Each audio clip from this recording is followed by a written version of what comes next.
नमस्कार, अपना उत्तर प्रदेश देख रहे हैं आप और मैं हूं आपके साथ ज्योति। लखनऊ में 67वीं all India police duty meet के समापन समारोह का आयोजन किया गया, जिसमें सीएम योगी आदित्यनाथ ने भी शिरकत की। इस मौके पर सीएम योगी ने संबोधित भी किया। क्या कुछ उन्होंने कहा है, सुनाते हैं आपको। Akhil Bharatiya police duty meet के आज के इस समापन कार्यक्रम में मंच पर उपस्थित DG RPF Shri Manoj Yadav ji, special DG IB Shernath Mishra ji, प्रमुख सचिव गृह उत्तर प्रदेश शासन श्री संजय प्रसाद जी, पुलिस महानिदेशक उत्तर प्रदेश श्री प्रशांत कुमार जी, श्री वीबी राव,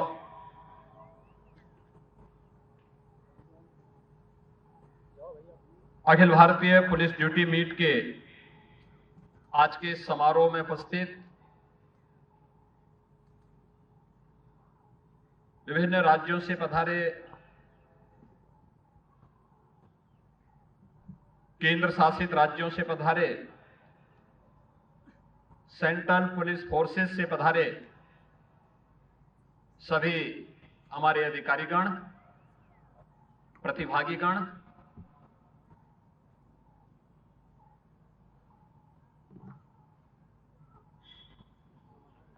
मेरे लिए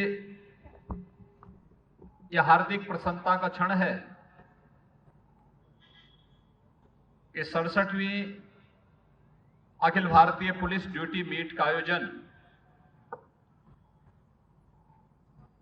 उत्तर प्रदेश की राजधानी लखनऊ में आयोजित हुई और इस दौरान हुई विभिन्न प्रतियोगिताओं में प्रतिभागियों ने भाग लेकर के आज समापन समारोह के साथ इस पूरे कार्यक्रम को समारोह की ओर आगे ले जा रहे हैं। मैं इस अवसर पर Akhil Bharatiya police duty meet में प्रतिभाग करने वाले सभी राज्यों, केंद्र शासित राज्यों और केंद्रीय पुलिस बल से जुड़े हुए सभी प्रतिभागियों का प्रदेश शासन की ओर से हृदय से अभिनंदन करता हूं। हम सब जानते हैं कि देश की आंतरिक सुरक्षा, कानून व्यवस्था और सुरक्षा का बेहतर माहौल बनाने के लिए इन बलों की महत्वपूर्ण भूमिका है।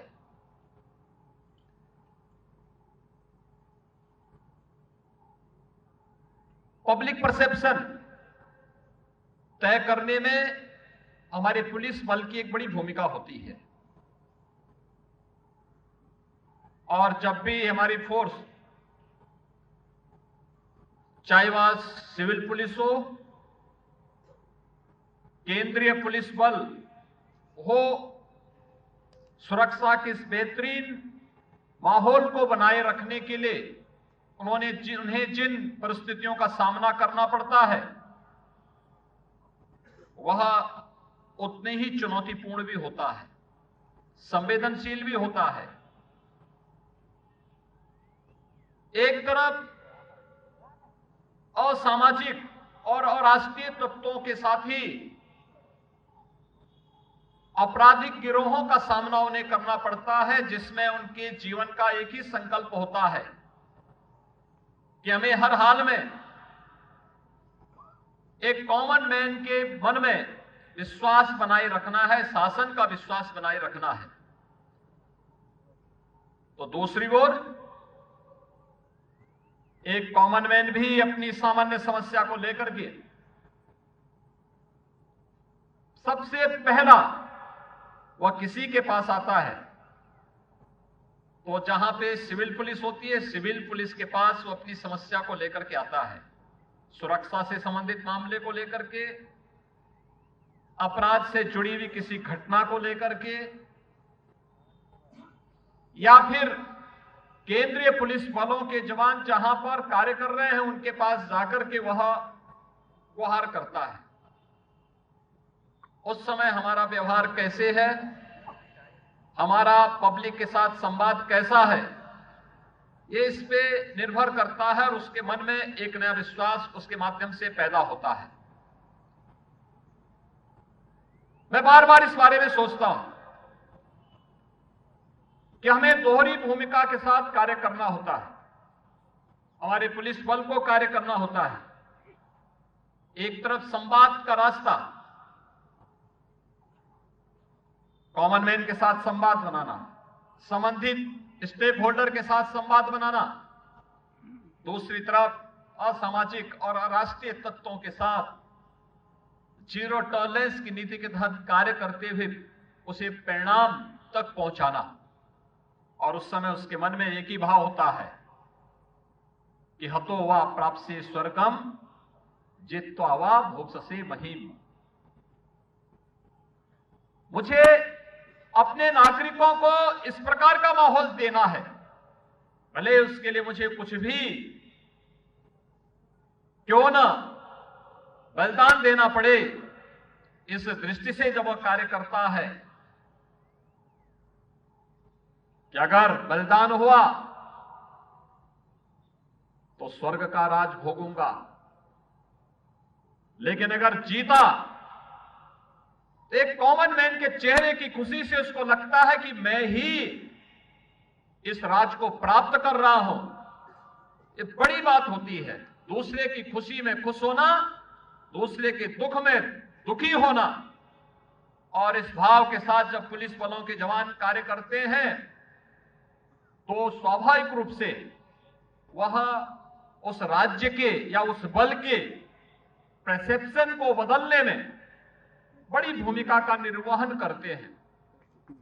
और यह मैंने पिछले 7 वर्ष के दौरान उत्तर प्रदेश जैसे राज्य के अंदर अनुभव किया है। मुझे बताने में कोई संकोच नहीं कि उत्तर प्रदेश का गत चुनाव केवल लॉ एंड ऑर्डर की स्थिति पर हम लोग चुनाव जीतने में सफल हो गए। कॉमन मैन के मन में एक विश्वास था कि सुरक्षा का माहौल है, हर व्यक्ति सुरक्षित है। लोगों ने कहा नहीं, हमें ऐसा ही माहौल चाहिए। लोग बहुत सारे प्रश्न करते थे, लेकिन हर व्यक्ति एक बात कहता था, देखो सुरक्षा सर्वोपरि है। हर व्यक्ति के सामने सुरक्षा और उससे बनने वाले परसेप्शन किस रूप में। हमने गत वर्ष अपना ग्लोबल इन्वेस्टर समिट किया था। ग्लोबल इन्वेस्टर समिट में जिस उत्तर प्रदेश राज्य में कोई निवेश करने के लिए पहले आना नहीं चाहता था, गत वर्ष हमें 40 लाख करोड़ रुपए के निवेश प्रस्ताव प्राप्त हुए और उनमें से 10 लाख से अधिक के निवेश प्रस्ताव को इसी 19 फरवरी को आदरणीय प्रधानमंत्री जी के कर कमलों से हम उसका ग्राउंड ब्रेकिंग का सेरेमनी आयोजित करने जा रहे हैं। आप अनुमान करिए, 10 लाख करोड़ रुपए का मतलब 35 लाख नौजवानों को सीधे सीधे नौकरी की गारंटी देना। यह बेहतर कानून व्यवस्था और हर हाल में कानून का शासन हमें लागू करना है। जब इस संकल्प के साथ कार्य किया जाता है तो परिणाम भी हमारे सामने आते हैं। पूरे देश भर में आपके अपने अपने अनुभव हैं और उन अनुभवों का लाभ किस रूप में हम लोग ले सकते हैं, यह अत्यंत महत्वपूर्ण है। परस्पर ज्ञान का आदान प्रदान करना।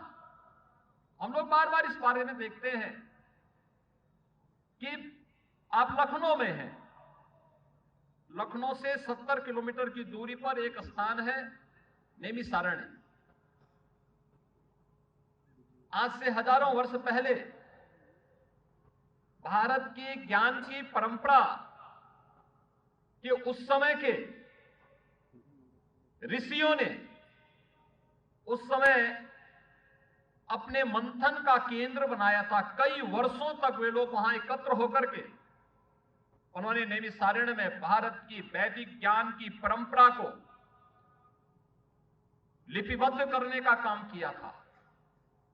यानी ज्ञान का आदान प्रदान का केंद्र लखनऊ के पास पूरे देश भर से ऋषि मुनि जुड़े थे। कहते हैं 88,000 ऋषियों ने बैठ करके चिंतन किया था। उस चिंतन के माध्यम से जो मंथन हुआ, उस मंथन के माध्यम से जो अमृत तत्व निकला था, वह भारत की वैदिक ज्ञान की समृद्ध परंपरा के साथ हम सबको जोड़ता है,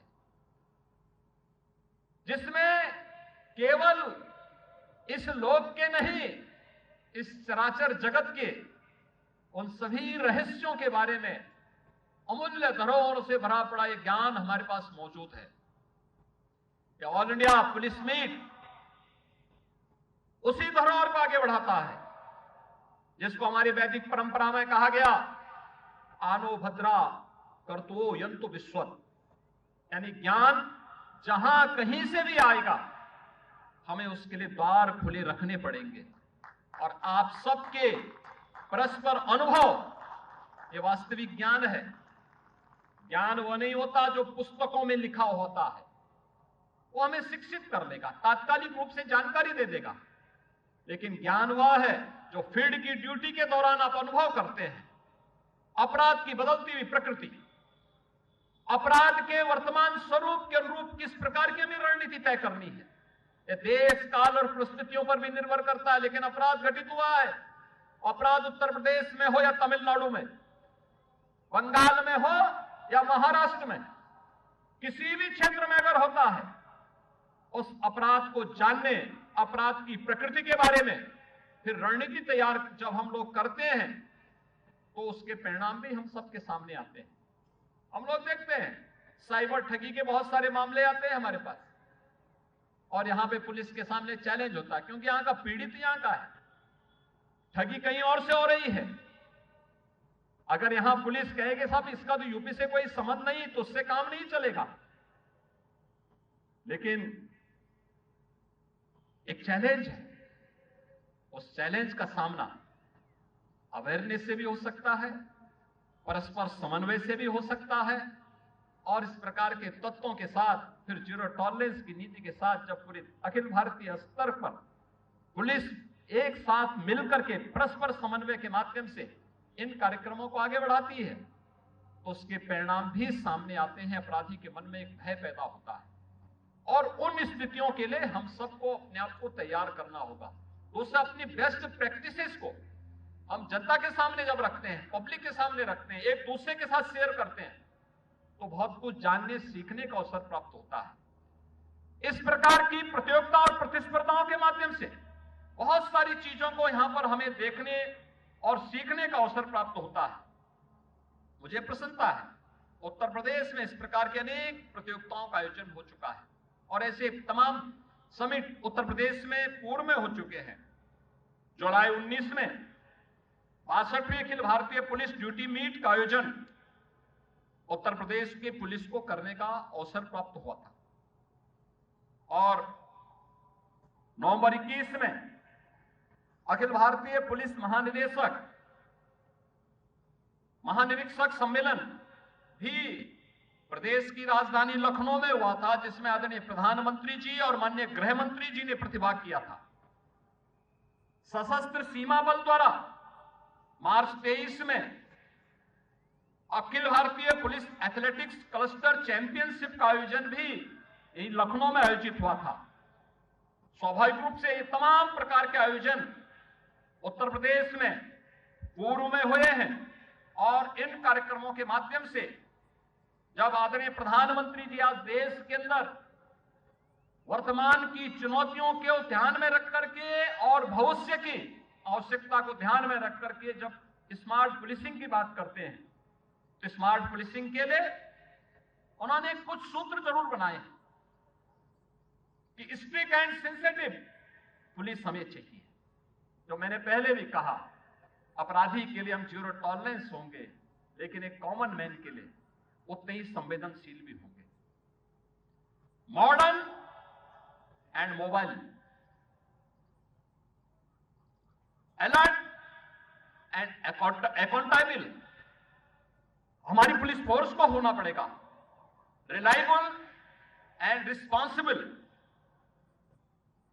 टेक्नो सेवी एंड ट्रेन पुलिस फोर्स आज की आवश्यकता का हिस्सा है।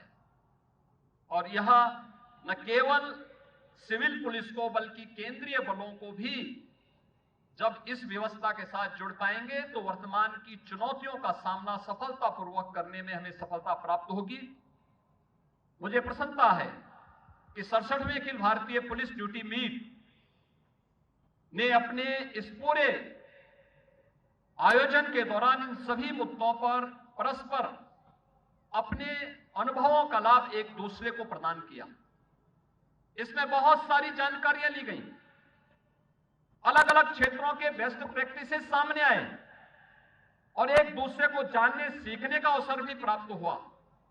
और साथ ही साथ यहां पर हुई प्रतियोगिता भी आपस में बहुत सारी चीजों को एक दूसरे के साथ शेयर करने में मदद की। प्रतिभागियों ने जिन्होंने यहां पे पुरस्कार प्राप्त किया है उन सबको मैं बधाई देता हूं। इस पूरे ड्यूटी मीट के साथ, पुलिस ड्यूटी मीट में प्रतिभाग करने वाले आप सभी आगंतुक अतिथियों का मैं हृदय से एक बार फिर से अभिनंदन करता हूं।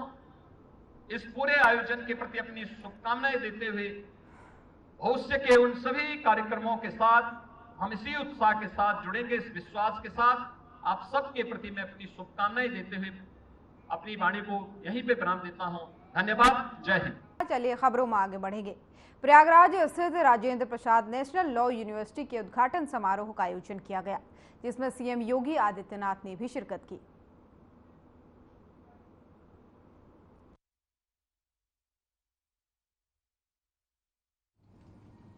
Doctor Rajendra Prasad national law university के विजिटर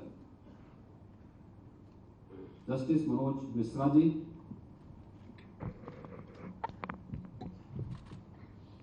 उच्च न्यायालय इलाहाबाद के मुख्य न्यायाधीश माननीय न्यायमूर्ति वरुण बंसाली जी, उत्तर प्रदेश के महाधिवक्ता Shri Ajay Kumar Mishra ji, bar council of India के अध्यक्ष श्री मनन कुमार मिश्रा जी, आज के इस समारोह में जिनकी गरिमामयी उपस्थिति है, उच्चतम न्यायालय के माननीय न्यायमूर्ति जस्टिस राजेश विंदल जी, उत्तर प्रदेश सरकार में मेरे सहयोगी मंत्रिमंडल के सहयोगी श्री नंद गोपाल नंदी,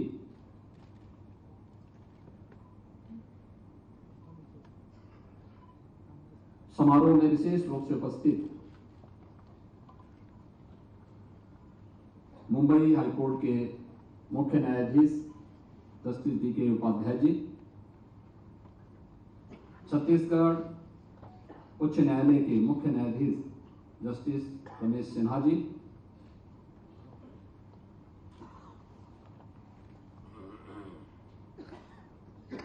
इलाहाबाद उच्च न्यायालय के हमारे सभी माननीय न्यायमूर्तिगण, इस क्षेत्र के विशेषज्ञगण, कुलपति doctor Rajendra Prasad national law university professor Usha Tandon ji और सभी उपस्थित महानुभाव, प्रयागराज गंगा, यमुना और सरस्वती इस त्रिवेणी का महासंगम है,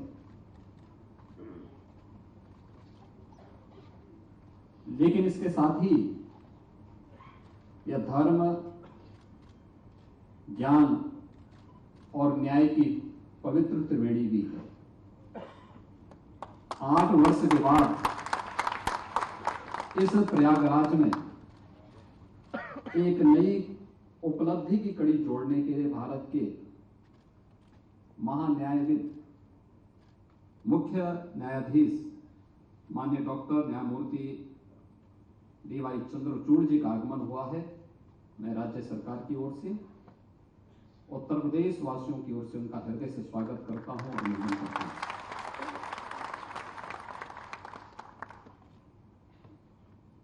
चंद्रचूड़ साहब का इलाहाबाद उच्च न्यायालय के मुख्य न्यायाधीश के रूप में कार्यकाल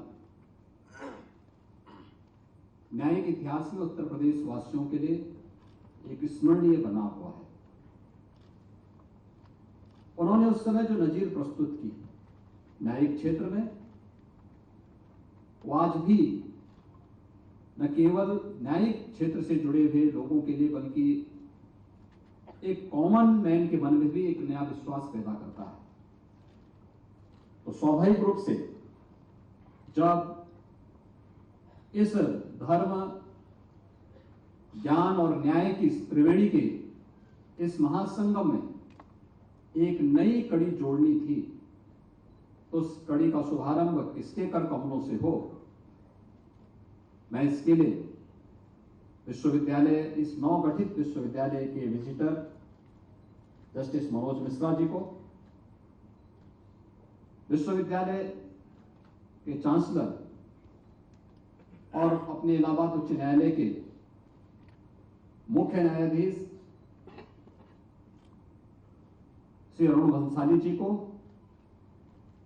जस्टिस मनोज कुमार गुप्ता जी को, यहां के सभी अपने माननीय न्यायमूर्तियों को हृदय से धन्यवाद दूंगा कि उन्होंने भारत के मुख्य न्यायाधीश जस्टिस चंद्रचूड़ साहब को इस समारोह में मुख्य अतिथि के रूप में आज आमंत्रित किया है। यह अवसर हमारे लिए महत्वपूर्ण इसलिए भी है, भारत गणतंत्र अपने अमृत महोत्सव वर्ष में प्रवेश किया है। याद करिए 26 जनवरी 1950 को भारत ने अपना संविधान लागू किया था और इन 74 वर्षों में भारत के संविधान ने भारत को उत्तर से दक्षिण, पूरब से पश्चिम एकता के सूत्र में बांधने के लिए एक नई प्रेरणा दी। दुनिया को लोकतांत्रिक तरीके से आगे बढ़ने के लिए एक नई प्रेरणा दी है। और जब भारत गणतंत्र अपने अमृत महोत्सव वर्ष में प्रवेश कर रहा हो, उन स्थितियों को स्मरणीय बनाने के लिए एक नई शुरुआत न्याय की इस नगरी में आज प्रारंभ होने जा रहा है। आप जब संविधान की डिबेट को देखते होंगे, बहुत लंबी चौड़ी चर्चा हुई थी जब भारत के संविधान की डिबेट चल रही थी प्रस्तावना को लेकर के। उस समय बाबा साहब डॉक्टर भीमराव अंबेडकर जी ने एक बात कही थी कि हमारी चुनौती संविधान के विस्तार को लेकर के और अंत को लेकर के नहीं है,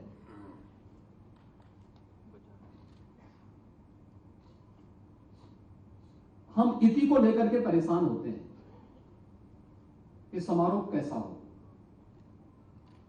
समारोह अच्छा होगा, उसके परिणाम भी अच्छे आएंगे, बशर्ते हमने शुरुआत अच्छी की है।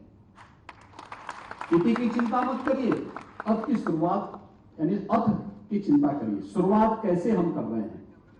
और ये शुरुआत अच्छी हुई है और वह भी भारत के संविधान निर्माण समिति के अध्यक्ष डॉक्टर राजेंद्र प्रसाद जी के नाम पर, जो भारत गणतंत्र के पहले राष्ट्रपति भी बने थे, उनके नाम पर बनने वाले इस विश्वविद्यालय का शुभारंभ आज भारत के मुख्य न्यायाधीश माननीय चंद्रचूड़ साहब के कर कमलों से प्रारंभ होने जा रहा है। एक नए सत्र की शुरुआत होने जा रही है। मुझे प्रसन्नता है कि जिन छात्रों का इसमें प्रवेश होने वाला है, उनमें से बहुत सारे छात्र, उनके अभिभावक भी इस समारोह के भागीदार बन रहे हैं। यदि उनके लिए बड़ा स्मरणीय होगा। अपना उत्तर प्रदेश देख रहे थे आप। बुलेटिन में फिलहाल इतना ही। नमस्कार।